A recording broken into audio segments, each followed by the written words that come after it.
Assalamualaikum warahmatullahi wabarakatuh. Bismillahirrahmanirrahim. Alhamdulillahirabbil alamin wassalatu wassalamu ala asyrafil anbiya wal mursalin sayyidina maulana Muhammad wa ala alihi washabbihi ajmain. Allahumma shalli ala sayyidina Muhammadil fatihi lima ughlika wal khatimi lima sabaq nasiril haqqi bil haqqi wal hadi ila siratikal mustaqim wa ala alihi haqqa qadrihi wa miqdarihil azim. Amma ba'd. Alhamdulillah, puji syukur kita tujukan kehadirat Allah Subhanahu wa taala. Allahumma shalli ala sayyidina Muhammad wa ala ali Muhammad. Salawat dan salam kita tujukan kepada junjungan kita Rasulullah sallallahu alaihi wasallam beserta kepada seluruh keluarga beliau, sahabat beliau, kerabat beliau, zuriat beliau dan orang-orang yang mengikuti beliau hingga hari yaumil kiamah nanti. Nama ulun Badrun bin Adul bin Antung bin Jalal, ulun Hadim daripada Rumah Al-Quran Assalam, Komplek Dinar Mulia, Kecamatan Gambut, Kabupaten Banjar, Provinsi Kalimantan Selatan.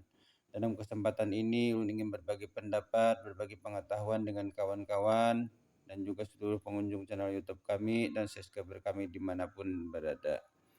Tetap dalam masalah pembahasan daripada ilmu tasawuf. Apabila telah bertempat di dalam hati kita sebuah keinginan, maka keinginan itu adalah sebuah penyakit yang sangat berbahaya. Nah, jadi keinginan itu ngarannya adalah hawa. Hawa itu adalah keinginan daripada nafsu. Jadi nafsu yang ada di dalam diri kita itu lalu berkeinginan. Nah, keinginan nafsu tadi ngarannya hawa.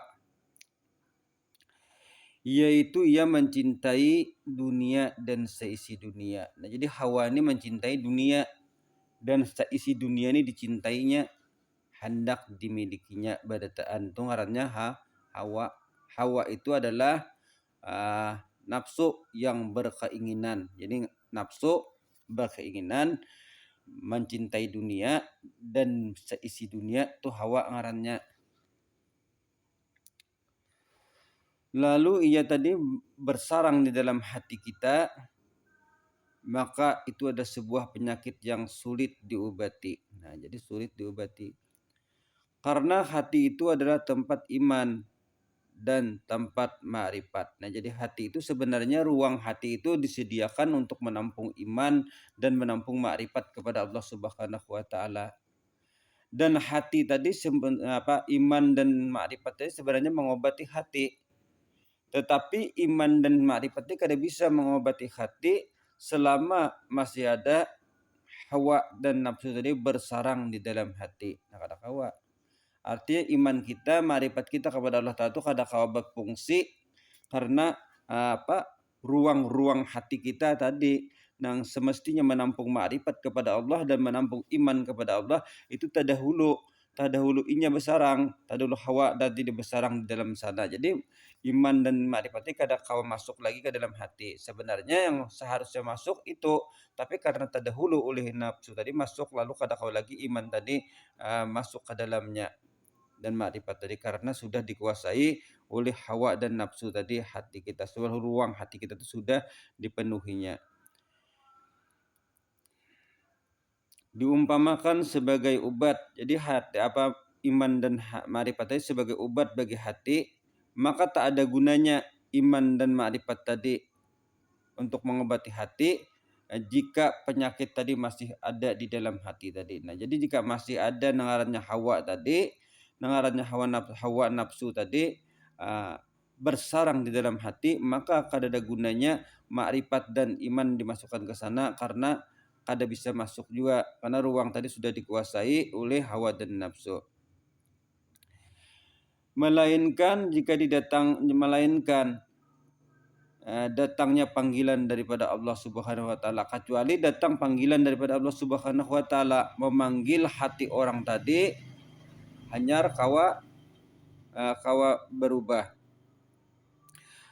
Seperti apa yang telah dikatakan oleh pengarang kitab ini, tiada yang mengeluarkan keinginan atau hawa nafsu tadi di dalam hati melainkan takut kepada Allah Subhanahu wa taala. Nah, jadi datang dari panggilan Allah Subhanahu wa taala, lalu orang tadi takut kepada Allah Subhanahu wa taala. Dengan takutnya hati kepada Allah Subhanahu wa taala tadi, maka kecintaan hati kepada dunia tadi bisa hilang. Nah, saat kecintaan hati tadi kepada dunia itu sudah hilang, disitulah iman dan makrifat tadi baru bisa masuk. Jadi harus keluar dahulu nangarannya nafsu tadi, hawa nafsu tadi harus keluar, dan kada bisa keluar kecuali orang tadi takut dengan Allah Subhanahu wa taala. Kayak apa supaya takut kepada Allah Subhanahu wa taala?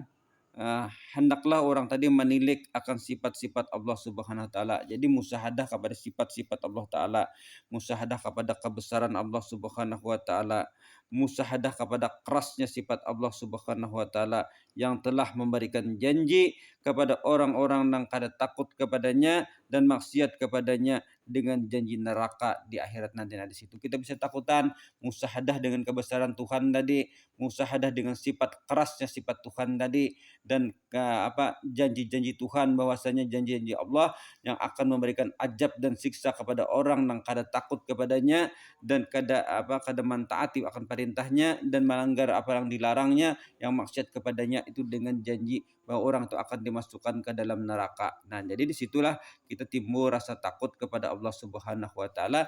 Dengan timbulnya rasa takut kepada Allah Subhanahu wa taala tadi, keinginan nafsu untuk mencintai dunia dan seisi dunia itu akan sirna daripada hati kita. Setelah itu sirna daripada hati kita, barulah iman dan makrifat itu bisa masuk ke dalam hati kita. Nah, kalau kada, iman dan makrifat itu kada bisa masuk.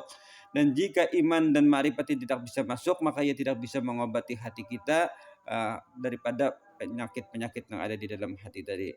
Atau kita memandang kepada sifat Ar-Rahman Ar-Rahimnya Tuhan, sifat kasih sayang Tuhan, sifat kemurahan Tuhan yang telah memberikan janji-janjinya kepada orang yang taat kepadanya, dengan janji-janjinya bahwa seorang itu akan dibawa masuk ke dalam surganya dan diberikan kesenangan dan ketenangan di dalam surganya.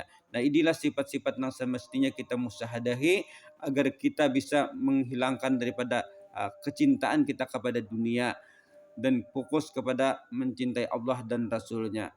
Sehingga dengan demikian hati kita akan kosong daripada keinginan-keinginan duniawi, keinginan-keinginan mencintai dunia dan seisi dunia. Sehingga makrifat dan iman itu bisa menetap di dalam hati kita, mengisi seluruh ruang-ruang hati kita. Sekiranya inilah yang bisa kami sampaikan. Kurang dan lebihnya mohon maaf. Wabillahi taufiq wa hidayah. Assalamualaikum warahmatullahi wabarakatuh.